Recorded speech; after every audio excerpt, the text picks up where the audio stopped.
Silang versi FPI polisi itu topik Mata Najwa malam ini. Mata Najwa memperoleh rekaman percakapan conference call yang menggambarkan bagaimana detik-detik saat penembakan terjadi di peristiwa malam 7 Desember itu. Rekaman ini kami peroleh secara eksklusif, kami putarkan di Mata Najwa.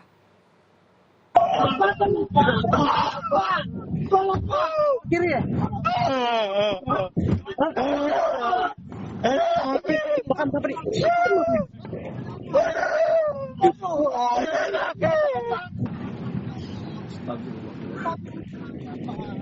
Itu kenapa dia? Penting mau IB dulu tempat aman. Pangda, kayaknya kita hari nggak bisa kesini Pangda. Nggak bisa terawang Pangda. Nanti dulu para kita keluar aja kemana? Dan Bogor apa mana Dan? Balik markas. Balik markas aja. Kenal anak-anak. Kena udah Dan balik. Ente tenang. Balik ya. Balik markas. Masuk tol. Pangda izin Pangda lapor ke anak-anak Pangda.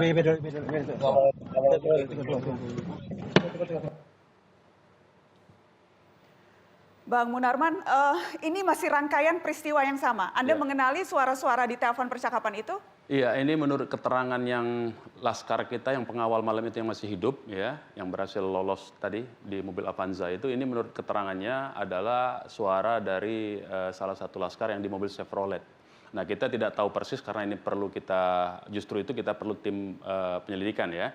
Kita tidak tahu persis apakah itu dalam kondisi yang jeritan awal tadi ya, teriakan awal tadi itu apakah itu kondisi sedang disiksa ya, yang kesakitan tadi. Nah, itu yang kita perlu telusuri. Tapi kita pastikan itu suara betul dari para pengawal yang malam itu hadir di lokasi kejadian gitu. Dan setelah suara itu apakah masih ada lanjutan cerita karena yang Mata Najwa peroleh hanya sebagian ini, apakah? Terputus, itu terakhir. Jadi ini percakapan terakhir. Percakapan terakhir jadi itu bukan voice note tapi itu adalah rekaman semacam conference, telepon conference begitu ya, antara mobil kepala rombongan yang sudah tiba di lokasi tujuan sama mobil yang Chevrolet yang korban 6 ya, dengan mobil yang di KM 57 itu.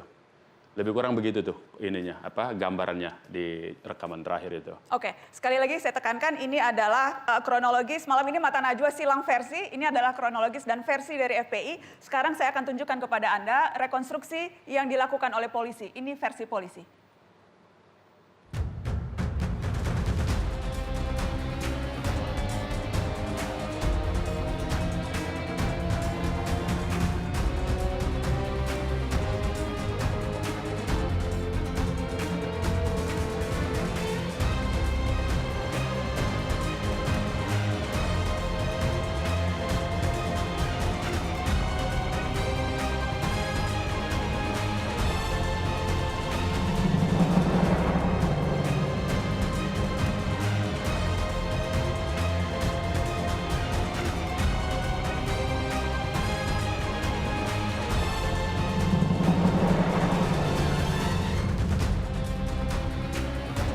Disitulah terjadi upaya dari penyidik yang ada di dalam mobil untuk melakukan tindakan pembelaan.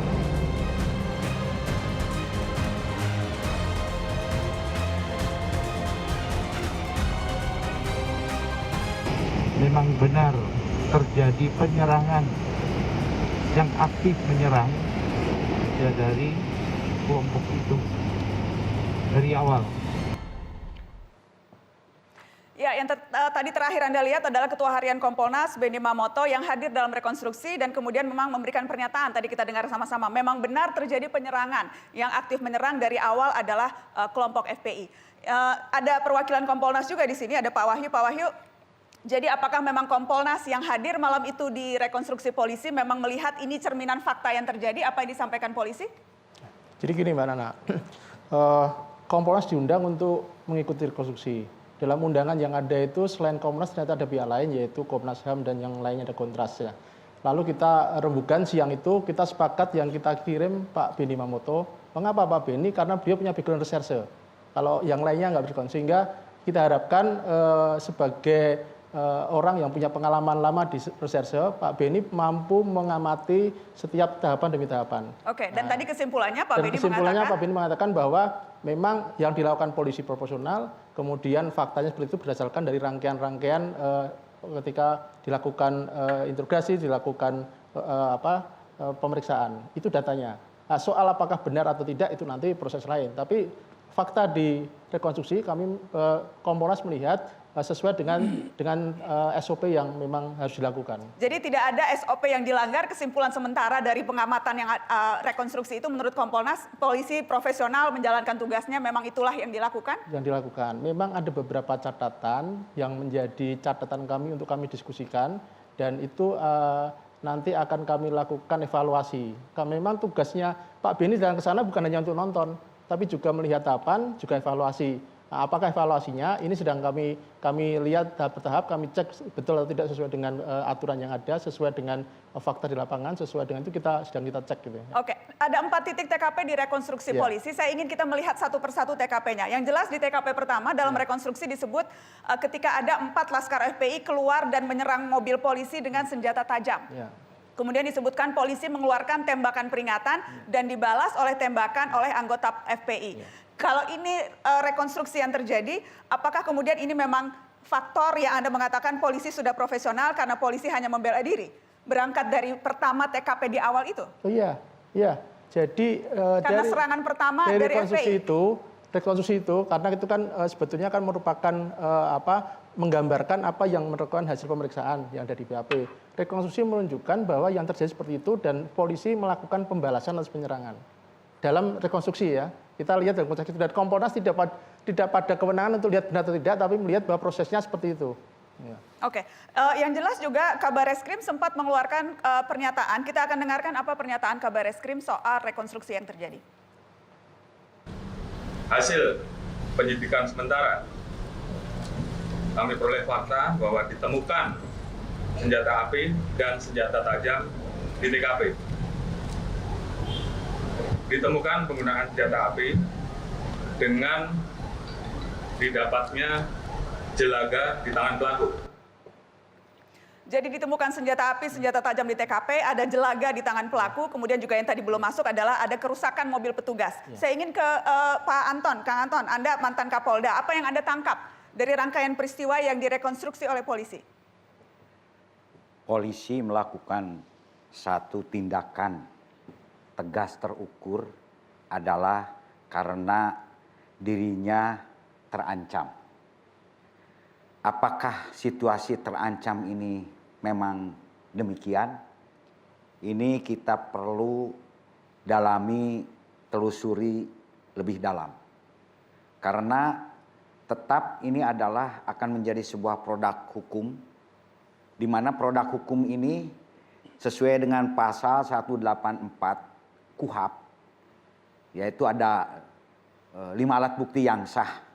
Jadi tidak bisa hanya satu-satu, tapi ini harus merupakan satu yang integral. Oke, tadi Anda katakan polisi melakukan tindakan tegas dan terukur. Ukurannya apa jadi? Bahwa patokan, penggarisnya untuk kita mengatakan ini sudah terukur apa, Pak?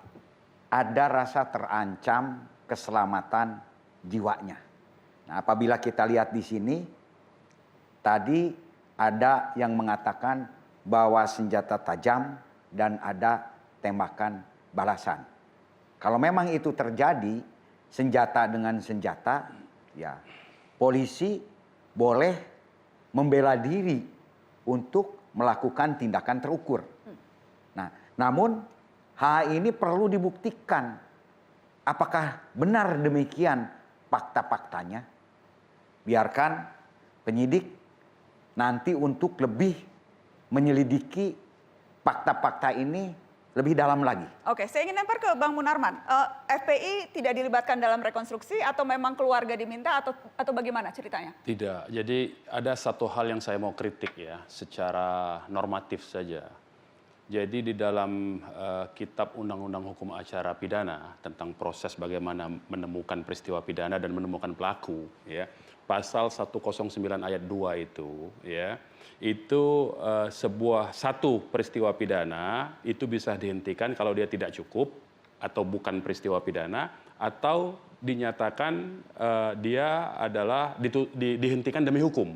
Nah, untuk dihentikan demi hukum ini ada 3 lagi syaratnya. Itu merujuk kepada pasal bab 8 di dalam KUHP. Kalau tadi KUHP, ini KUHP. Saya mau jelaskan ini supaya ngerti kita semua ya prosesnya itu. Ini yang saya mau kritik.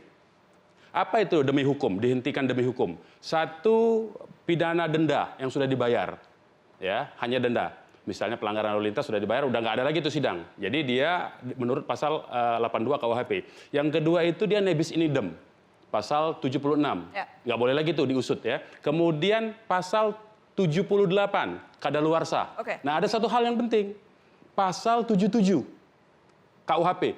Kalau pasal 77 itu adalah sebuah proses penuntutan yang berimplikasi penuntutan itu adalah berhulu dari penyelidikan dan penyidikan, itu tidak boleh dilakukan kalau tersangkanya sudah meninggal.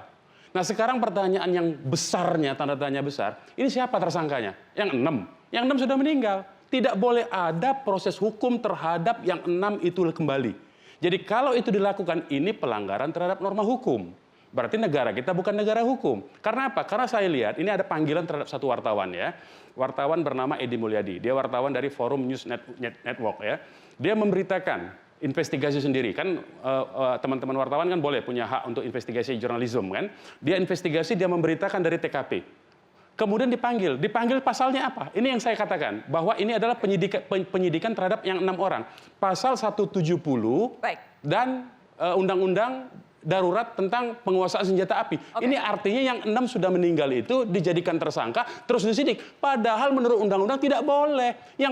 Artinya apa saya mau katakan? Ini tentu saja tidak fair jadinya. Artinya mencoba mengarah. Ini orang tidak bisa membela diri. Kalau ini orang bisa membela diri di pengadilan, silakan. Tapi ini orang tidak bisa membela diri, dibuat rekonstruksi seperti itu, hancurlah negara ini hukumnya. Makanya itu kita mengusulkan bahwa penyelidikan ini bukan kasus pidana biasa. Ini pelanggaran HAM. Pelanggaran HAM-nya pun pelanggaran HAM berat. Karena itu bukan kewenangan polisi ini. Saya mau katakan itu.